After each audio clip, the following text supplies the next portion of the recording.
A young man is chased by a gang, and his car is overturned and calls for help from a former Navy SEAL and his dog. He discovers a horrifying secret, but he doesn't know that he is being followed. They still won't let him go, and a very tense battle between the two sides takes place.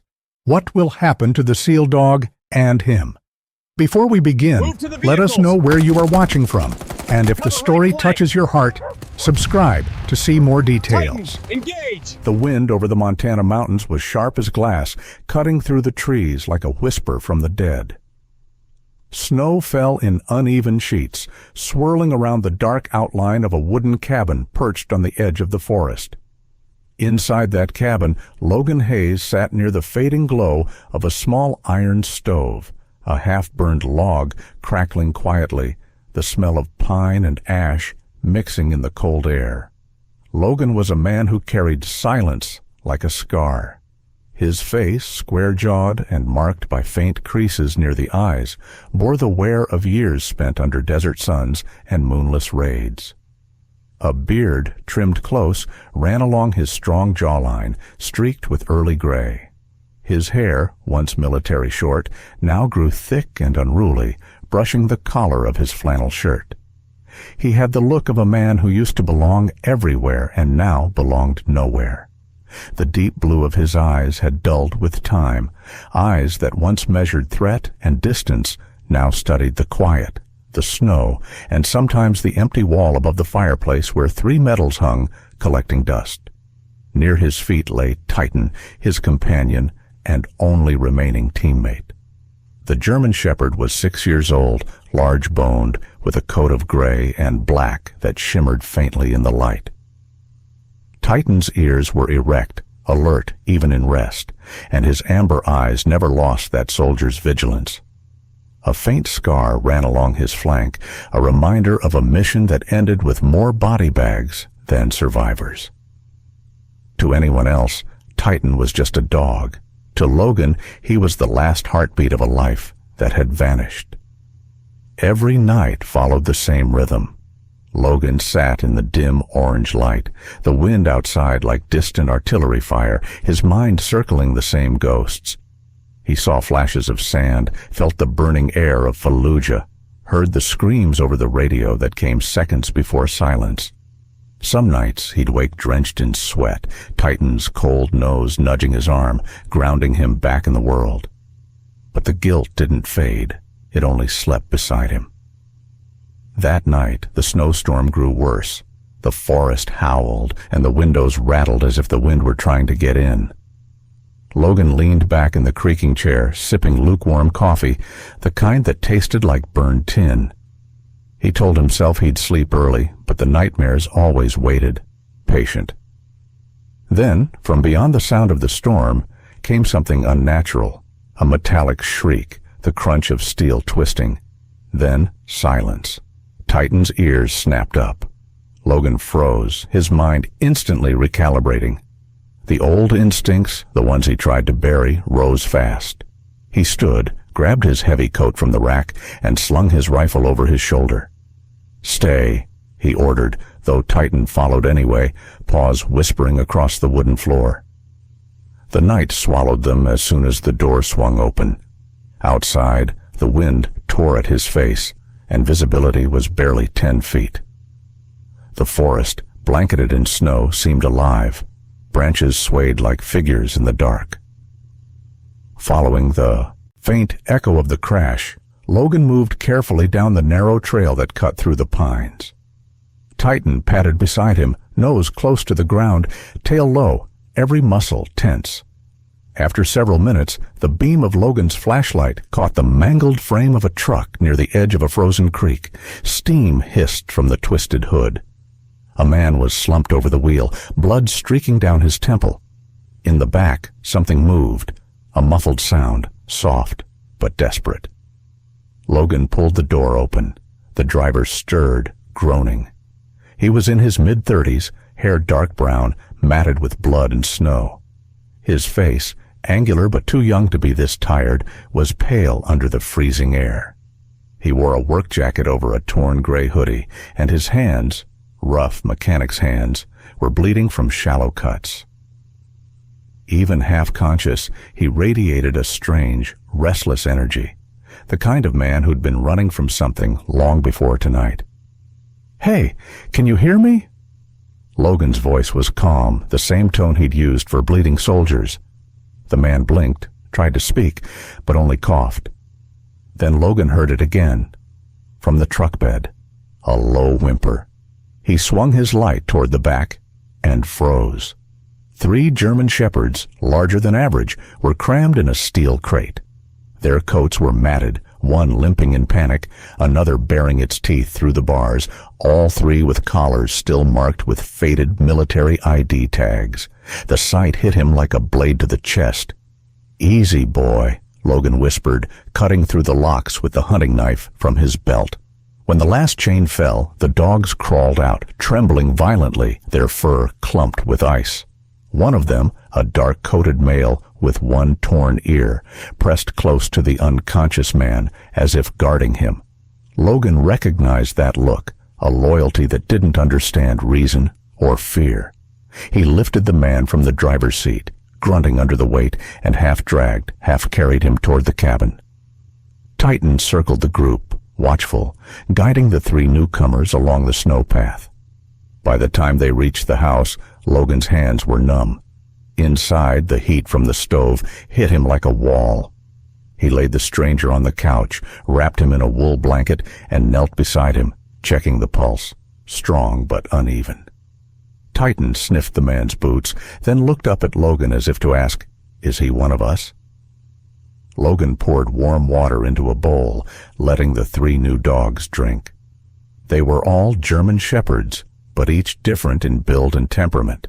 The first, the one with the torn ear, was Max, broad-shouldered, steady-eyed, clearly the alpha.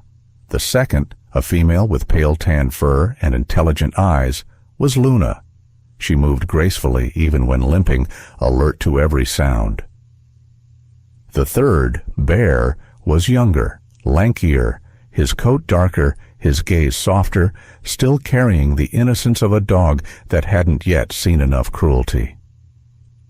As the stranger stirred awake, his breathing shallow, Logan noticed his eyes, green, intense, but hollowed out, the kind of eyes that had seen something they weren't meant to see. "Where am I?" he whispered, voice hoarse. "Montana," Logan replied simply. "You crashed near my property. You're lucky to be alive." The man tried to sit up, grimacing at the pain in his ribs. "My name's Ethan. Ethan Ward." "Logan Hayes," he replied, offering no more. He poured him a cup of water and watched as Ethan's trembling hands tried to hold it steady. The dogs surrounded Ethan instantly, pressing against his legs, their loyalty absolute. Logan couldn't ignore the familiarity of that bond. "They yours?" Ethan nodded weakly. "I got them out. They were going to be destroyed. They were trained for something else. Bad men. They want them back." His voice cracked, a flash of panic slipping through. "You don't understand. They'll come here." Logan's jaw tightened. He'd seen that fear before, the hunted look. He turned toward the window. The forest outside was nothing but a wall of white, the snow still falling heavy. The isolation that once comforted him now felt like a trap. "Rest," he said finally. "We'll talk when you can stand." Ethan looked at him, his lips trembling. "You should run. They won't stop." Logan didn't answer. He stood at the window, staring out into the dark. The storm had quieted just enough for him to hear the distant creak of trees, the wind whispering through the valley. Titan came to his side, resting his head against his leg. Logan's hand dropped automatically, fingers curling through the thick fur. He knew that sound in Ethan's voice. He'd heard it from refugees, from soldiers about to break, from himself. Something inside him stirred, the part that had sworn never to get involved again, never to pull the trigger for anyone else's war. But outside, the storm carried the echo of the crash, and in that sound, Logan felt the familiar hum of danger, crawling closer. He looked at Titan, who was staring toward the forest, ears erect. The dogs were restless again, pacing near the door. Somewhere out there, the night was moving. Logan exhaled slowly, eyes narrowing toward the black tree line. "If they're coming," he murmured, "then they picked the wrong mountain." The fire flickered, snow tapping against the window like fingers. The war he thought he'd left behind had just found him again. By morning, the storm had quieted, leaving behind a world made of ice and silence. The trees stood frozen, their limbs heavy with snow, and the cabin seemed swallowed by white fog rising from the valley below. Inside, the air smelled of burnt coffee and wet fur. Logan crouched near the small table, his movements measured and deliberate, as he disassembled a handheld GPS tracker no larger than a matchbox, the kind used in military transport convoys. Ethan sat nearby, wrapped in a blanket, his face pale under the weak light filtering through the frosted windows. The bruises along his jaw had darkened overnight, and his eyes, sharp green beneath the swelling, followed every movement Logan made. "So that's it?" he asked, voice still hoarse. "They tracked me through that thing?" Logan grunted in affirmation without looking up. "It was bolted under your truck, wired to an external power cell. Whoever put it there knew what they were doing." His fingers, scarred but steady, worked the tiny screws out of the casing. "Cartel-grade gear and encrypted. That means they've got a team watching your signal, maybe a day or two out." Ethan swallowed hard. A day or two, or less. Titan lay near the door, head on his paws, but his eyes remained fixed on the window. The three rescued shepherds, Max, Luna, and Bear, had settled near the fire. Max had chosen the far corner, his body curled protectively around Luna, while Bear lay closest to Ethan, occasionally glancing toward him for reassurance. Their breathing had steadied, but their instincts were still sharp. Every time the floor creaked, their ears flicked in unison.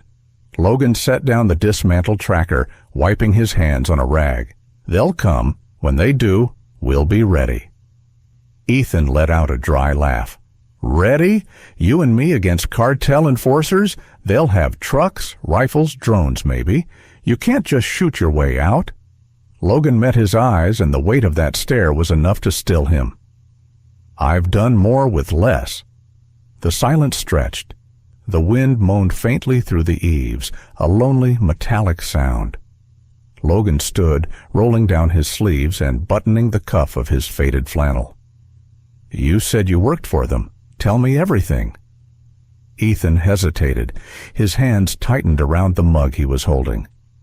"I wasn't working for them. I worked for a logistics firm in Billings, Westcor Freight. They had government contracts, humanitarian shipments, animal transport, seemed clean. I was the systems guy.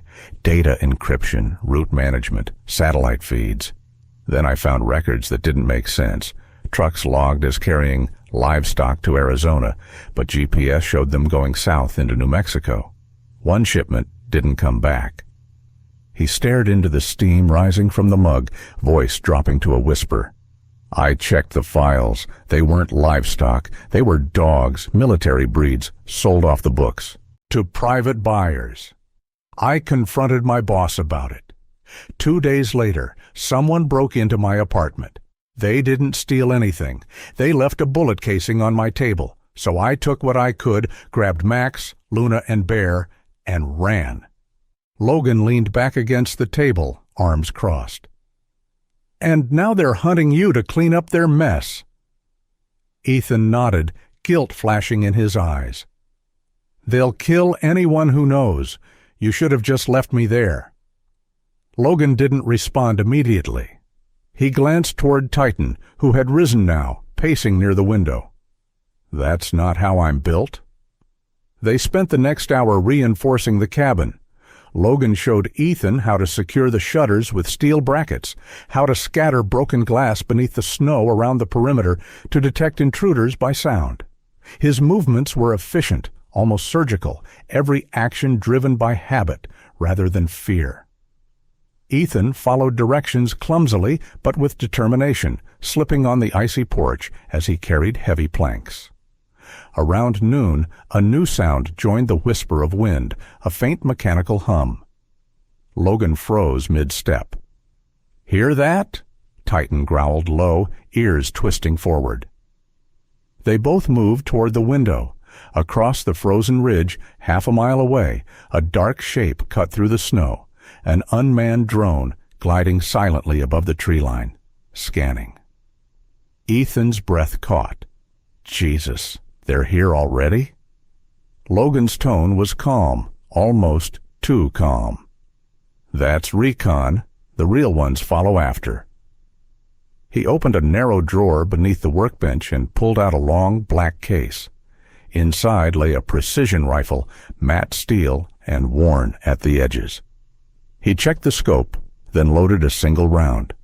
Through the cracked pane of glass, he steadied his aim. The shot echoed once, sharp and clean. A second later, the drone spiraled, a plume of smoke trailing as it vanished behind the trees. Ethan flinched at the sound. "You just told them exactly where we are." Logan's expression didn't change. They already knew.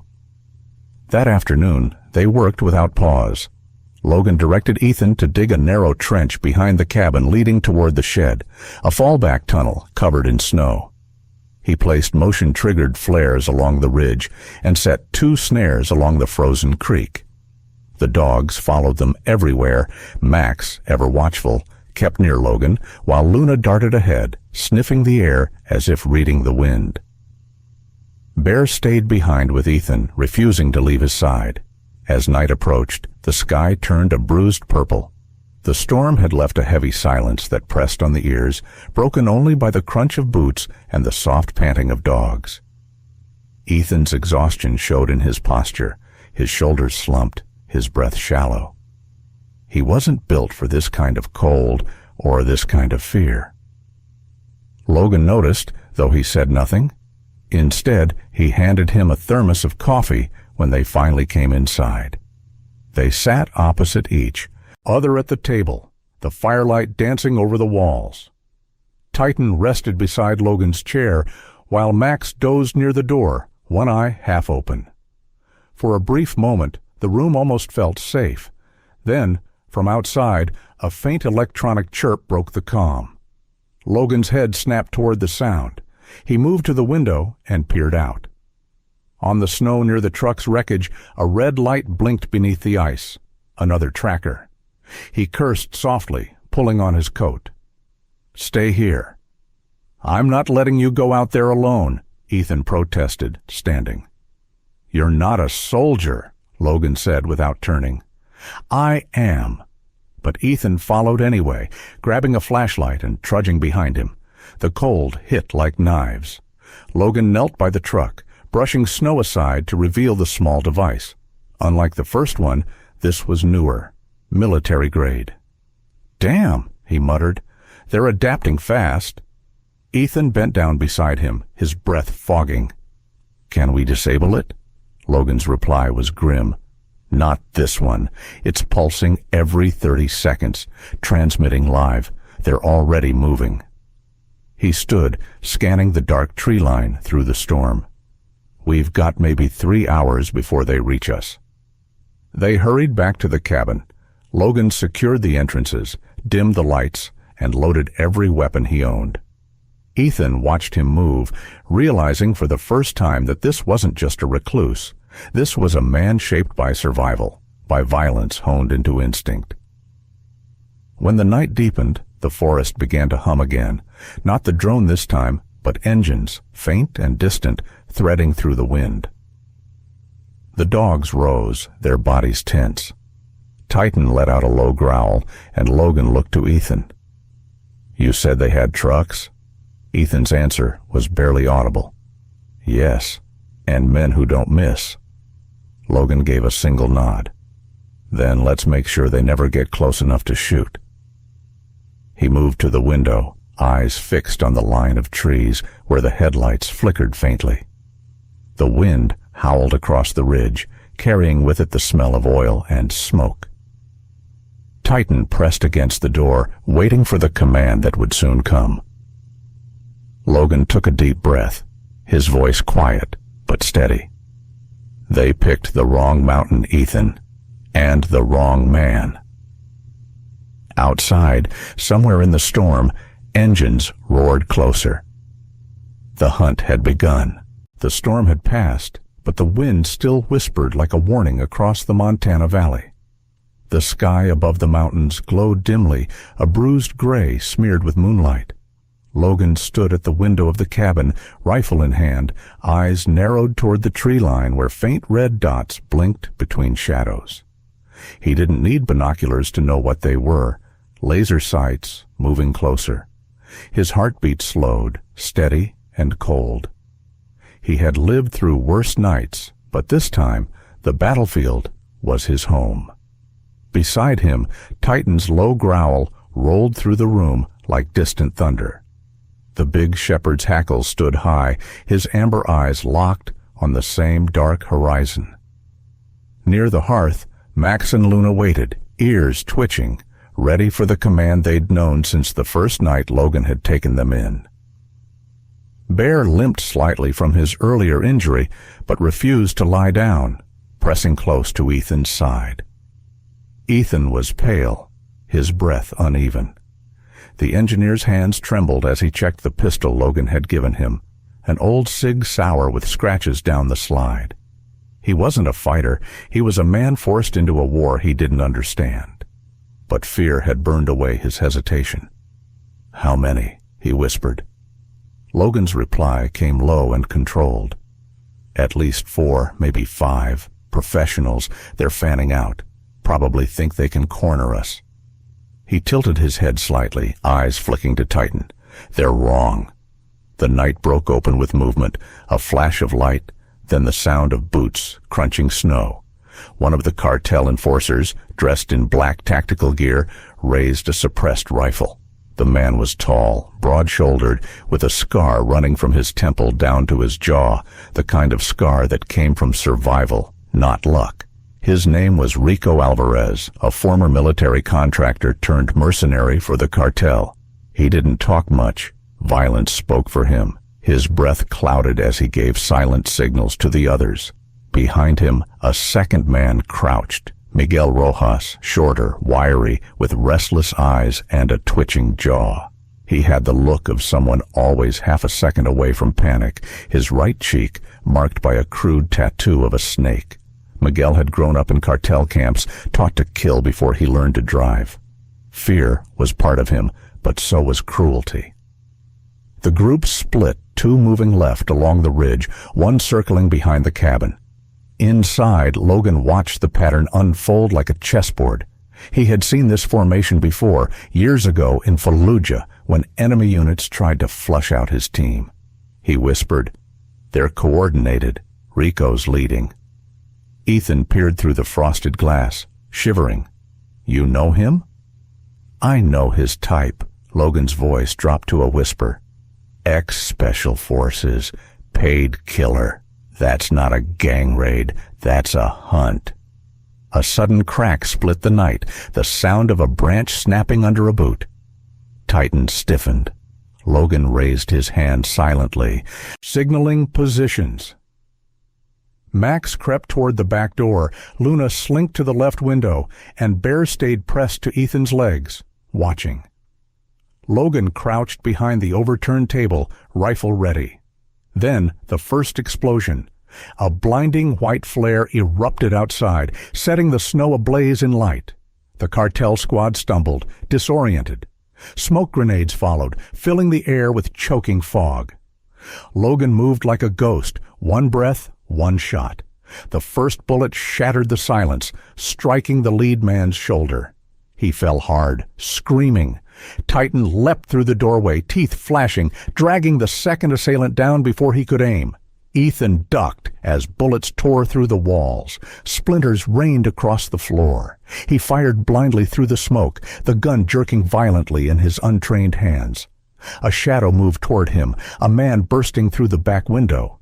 Luna's growl came first, then her body slammed into the intruder, knocking the rifle from his grasp. Ethan turned, his hands shaking, and fired once.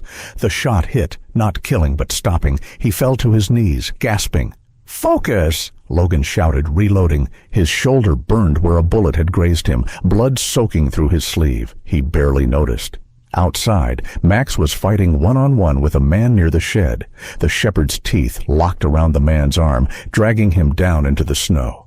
The man screamed, flailing with a knife. A flash of steel, then silence. Max limped back toward the porch, panting, muzzle streaked red. Through the smoke, Rico moved forward, calm, precise, his expression hard as stone. He fired twice, clipping the corner of the doorframe where Logan had been seconds earlier. "Come out, soldier," he barked, voice deep with a rasp. "You're outnumbered. Make it easy for yourself." Logan ducked behind the stairwell, his breath steady despite the chaos. "Outnumbered," he muttered, "is a matter of math, not skill." He pulled a flashbang from his belt, one of the few he'd kept from his service days, and rolled it through the broken window. The blast hit like thunder. When the light cleared, Rico was gone, but a trail of footprints led toward the barn. Ethan stumbled forward, clutching the wall for balance. "He's falling back?" Logan shook his head. "No, he's repositioning. He wants the high ground." He turned toward him, eyes sharp. "Stay here. Guard the dogs." Ethan wanted to argue, but the look in Logan's eyes stopped him. The soldier in that gaze didn't ask. He commanded. Logan slipped out into the night, the cold biting through his coat. Titan followed close, limping slightly from a graze on his hind leg. The moon glinted on the snow, turning everything silver. Near the barn, a faint sound, a radio hiss, followed by a man's coughing. Logan approached silently, stepping between the shadows. Rico was there, crouched behind the haystack, checking his weapon. He was older than Logan by a few years, dark stubble thick along his jaw, eyes the color of gunmetal. His right hand trembled faintly. An old injury, perhaps, but his aim was steady. "You don't have to die here, Hayes," he said quietly without turning. "Cartel pays me to clean messes, not bury soldiers." Logan didn't move. "Then you've already failed. You picked the wrong house." Rico turned fast, rifle raised, but Titan lunged before he could fire. The two crashed into the snow, a blur of fur and movement. Logan fired once, hitting the man square in the chest. Rico gasped, eyes wide, the rifle slipping from his grasp. He fell backward, snow blooming red beneath him. For a long moment, everything was still. The only sound was the wind. Logan crouched, checking the body, then looked to Titan, who stood panting, his breath steaming. "Good boy," he murmured, running a hand through the dog's fur.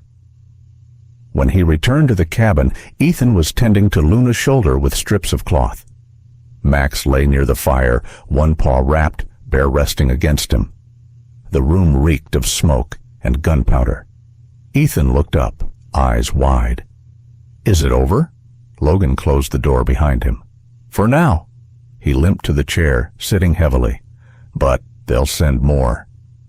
He reached for the old radio set by the window, the one with faded military markings. "We need help, and I know who still owes me a favor." He turned the dial, the static hissing, then pressed the signal button on the side, a single red light flashing in rhythm. Somewhere far away, a frequency came alive. Outside, the snow began to fall again, covering the footprints and the bodies alike. The forest swallowed its secrets, as it always had. Inside, Logan watched the blinking red light and said quietly, "Let's see if the world remembers what it owes." Dawn broke in streaks of blood and ash. The snow no longer looked pure. It was gray, trampled, scarred by tire tracks and the prints of boots. Smoke rose in thin, nervous lines from the trees where the first wave had died hours earlier. Logan stood outside the cabin, his breath misting in the air. his shoulder bandaged with a torn strip of flannel. His right hand gripped the rifle loosely, the muscles in his forearm trembling from exhaustion. Titan sat beside him, fur matted with dried blood but eyes sharp and golden. The world was quiet, too quiet, and that quiet always came before something worse. Inside, Ethan was trying to keep his hands from shaking as he packed supplies into a canvas bag. Medical kit, ammunition, maps, and a thermos half full of coffee. His face had changed since the night before. Still pale, but his eyes carried that strange, hollow steadiness of someone who'd accepted they might die. His voice was low when he spoke. "If they're coming again, it'll be soon. You saw the radio chatter?" Logan nodded. 2 more trucks, heavier weapons. He didn't mention what he'd seen through the scope earlier, figures setting up tripods and mounted guns on the ridge. They weren't amateurs this time. They wanted to burn the cabin and everything in it. The dog seemed to sense it too. Max paced restlessly near the door, his injured leg dragging slightly. Luna moved between windows, alert, her ears flicking to every faint sound. Bear stayed near Ethan, pressing close whenever the man's breathing grew too fast. And Titan, old scarred Titan, kept his gaze fixed on the tree line, tail low, a quiet sentinel. Logan finally spoke, voice calm but firm. "We can't hold this ground, not with what's coming." Ethan frowned. "Then where?" Logan pointed toward the south slope. "There's a frozen creek half a mile down. It runs into the ravine. If we can reach the rocks, we'll have cover. But first—" He glanced toward the barn where the generator hummed softly. "We draw them in." Ethan followed his eyes and understood. "You're going to blow the place?" Logan's mouth curved faintly, not quite a smile. "Not blow. Distract." They worked quickly. Logan wired the small propane tanks in a loose line from the porch to the shed, connecting each with lengths of fuse cord scavenged from his old kit. Ethan handled the rest, setting decoys, empty jackets propped behind windows, flashlights angled to cast moving shadows. The illusion of life, enough to make a careless attacker waste bullets. The morning grew colder. Mist began to rise from the snow as sunlight broke weakly through the clouds. For a moment, the valley looked almost peaceful. Then came the sound, low and distant at first, then growing into a rolling thunder. Engines. Big ones. 3 armored trucks appeared from behind the ridge, dark shapes moving through the white. The lead vehicle carried a mounted gun, on top, its barrel sweeping the horizon. Behind the wheel sat Marco Vega, a heavy-set man in his 40s with a shaved head and a thick beard flecked with gray. His face bore a crooked scar from his temple to his lip, a souvenir from a knife fight in Juarez. Marco had been Rico's superior once, cold, methodical, driven by a belief that fear was the only law that mattered. He spoke little, preferring action to words, but when he did speak, his men listened. He adjusted his gloves, grinning at the sight of smoke curling from the cabin's chimney. "Kill everyone," he said simply. The trucks fanned out, engines growling. The first bullet struck the cabin, splintering the walls. Shards of wood flew through the air. Logan and Ethan were already gone, slipping through the back door and down the snowy incline with the dogs close behind. As they descended, Logan triggered the fuse. Behind them, a sudden burst of flame lit the morning sky. The propane tanks went off in sequence, small but violent explosions that sent a wave of fire and smoke across the clearing. The cartel gunman swore, ducking as debris rained down. Logan didn't look back. He and Ethan moved fast, sliding down the icy slope, using the trees for cover. Max ran ahead, barking once before disappearing into the mist. Luna darted between them, guiding the path, while Bear stayed close to Ethan's heels. The air burned with gunpowder and frost. "Keep low," Logan barked. Bullets hissed through branches above. One struck close enough that bark exploded against his cheek. They reached the edge of the frozen creek, a narrow stretch of ice glinting faintly under the rising sun. Logan motioned for silence. Across the ice, the sound of boots drew closer. He saw shapes moving in the fog, men with rifles, advancing slowly, calling to each other in Spanish. Ethan crouched behind a fallen log, whispering, "They're too close." Logan's hand tightened on his rifle. "Then make them closer." He took aim, fired once. The shot cracked through the air, dropping the first man instantly. The others dove for cover. Titan charged across the ice before they could react, his powerful body silent except for the scrape of claws on frozen ground. He hit one man square in the chest, sending him sprawling. Max and Luna followed, coordinated like trained soldiers. Gunfire erupted. The forest became chaos. Echoes, flashes, screams. Logan moved like shadow and rhythm. Reloading without thought, he heard the sharp cry of Luna as a bullet grazed her side, then Ethan shouting, "Bear!" The younger shepherd had turned back just in time to shove Ethan out of the line of fire, taking the blow across his flank. Then a new sound sliced through the roar, a deep rumble above, mechanical, growing louder. Logan looked up, squinting through the fog. A helicopter. At first, he thought it was Cartel reinforcement, but then came the voice over loudspeakers, clear and commanding, "Federal Bureau of Investigation, drop your weapons and stand down." Ethan's head snapped up. "You did it! That signal!" Logan allowed himself one breath of relief. Took them long enough. The helicopter's downdraft sent snow swirling. More engines approached from the distance, FBI SUVs tearing up the road from the valley below. The cartel men hesitated, then broke formation, shouting to retreat. Marco Vega snarled, firing a last burst toward the creek before turning back to his truck. Logan stepped out from behind cover, raising his rifle, and that's when the bullet hit him. A sharp, sudden pain tore through his side. He staggered, dropping to one knee. Titan was beside him instantly, barking, baring his teeth. Logan pressed his hand against the wound. Blood seeped between his fingers. Ethan ran to him, sliding across the ice, ignoring the bullet still cracking in the distance. "Logan, stay with me." Logan's eyes fluttered. He could hear the blades of the helicopter thundering overhead, could see FBI agents spreading across the ridge. Titan pressed his head against Logan's shoulder, whining softly. The warmth of the dog's breath was the last thing he felt before his vision dimmed. "I told you," Logan rasped, voice breaking. "Ah, wrong mountain." Then he went still. Ethan's voice broke into the wind. "You saved us. Don't you dare die now." He clutched Logan's blood-soaked hand as the agents reached them, shouting orders. The sky flared with sunlight as the helicopter hovered above, and for a moment everything was color and noise, the red of fire, the white of snow, the black of smoke curling upward. It was chaos, but it was life. And beneath that chaos, the old soldier lay with his loyal dog beside him, their breaths fading together as the light returned to the mountain. Spring arrived like an apology from heaven.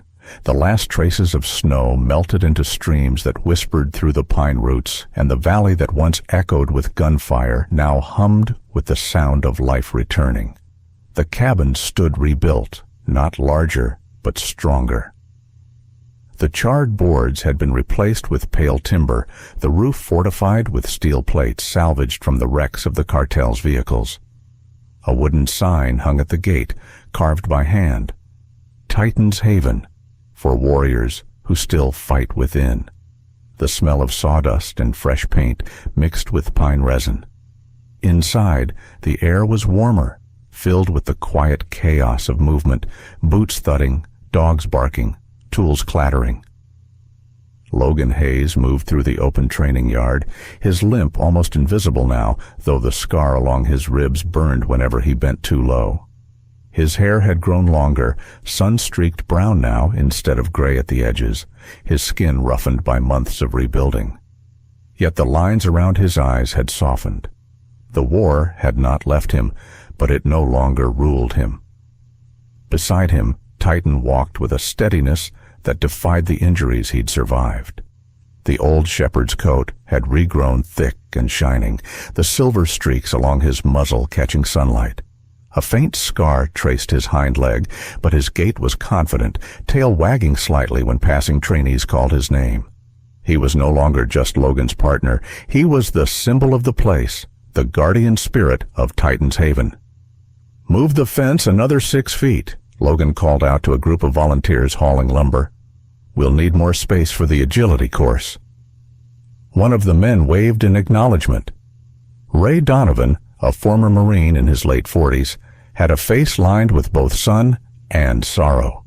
His hair, once regulation short, was now thick and silver, framing a jaw that always seemed clenched as if he were bracing against something unseen.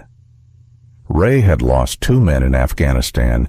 He rarely talked about it, but the way he handled the dogs told enough. He moved with patience, speaking softly to the animals, as though afraid of breaking something fragile in them or himself. Near the training ring stood Ethan Ward, clipboard in hand, sleeves rolled to his elbows. The engineer had changed the most. The haunted look that once lived behind his green eyes was gone, replaced by calm focus. His brown hair was neater now, though a streak of gray had appeared since the winter.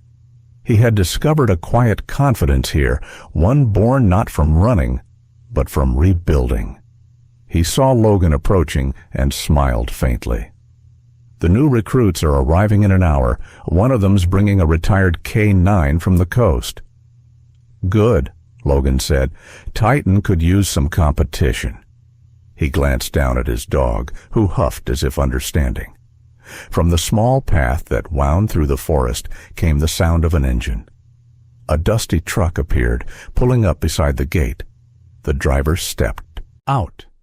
Agent Mark Harris, the same FBI liaison who'd led the rescue that morning months ago.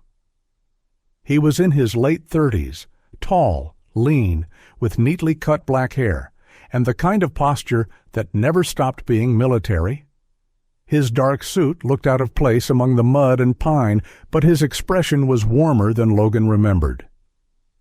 "Thought I'd check on my favorite headache," Harris said, offering a hand. Logan smirked, shaking it firmly.